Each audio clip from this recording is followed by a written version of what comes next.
Les 2 jours que nous avons passés au BAO, c'était des journées pour justement sensibiliser, former des décideurs, si entre guillemets, des personnes ayant clés dans leurs universités, à l'usage des ressources éducatives libres.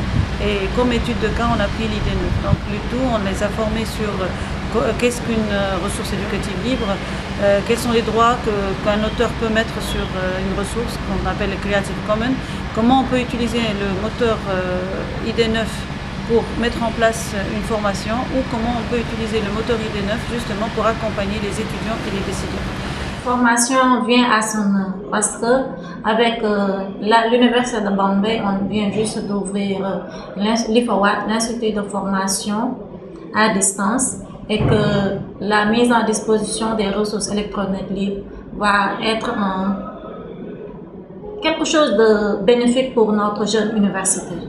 La formation que nous avons suivie sur les ressources éducatives libres nous a permis de comprendre ce que c'est d'abord, ce que c'est que les ressources éducatives libres et quel est l'apport que nous pouvons, que cela amène dans le domaine de l'éducation.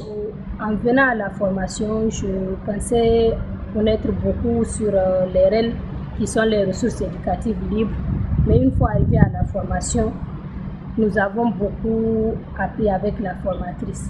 Et nous pensons qu'une fois retournés dans nos CNF respectifs, nous ferons tout pour mettre en œuvre ce que nous avons appris durant ces 2 jours. Pour un premier temps, nous essaierons d'abord d'approprier le métaportail à notre niveau et ensuite organiser des sessions de sensibilisation à l'endroit des acteurs qui sont les décideurs, les enseignants, les étudiants, pour qu'ils s'approprient du métaportail, et ensuite une 3e formation à l'endroit des enseignants pour les sensibiliser, leur apprendre à déposer leurs ressources au niveau du métaportail. Au retour à Bombay, nous allons essayer de faire des séances de formation avec nos collègues documentalistes, faire partager l'information, les initier au métamoteur ID9. Ensuite, essayer de faire des séances de formation avec les enseignants, de les expliquer l'idée de verser le cours dans le métaportail et essayer de vulgariser avec des séances de formation avec nos étudiants. Nous avons mis des activités sous forme de jeux, sous forme de quiz, sous forme de challenge.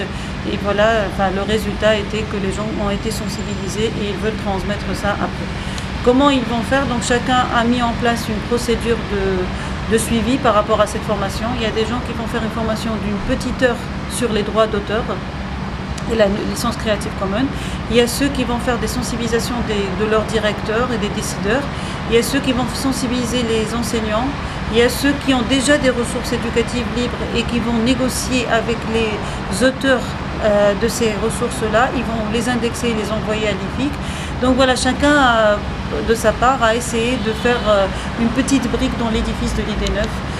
Et puis ils sont tous rentrés avec surtout la fiche de l'ID9 et le flyer qui va, en espérant, faire connaître le métaportail.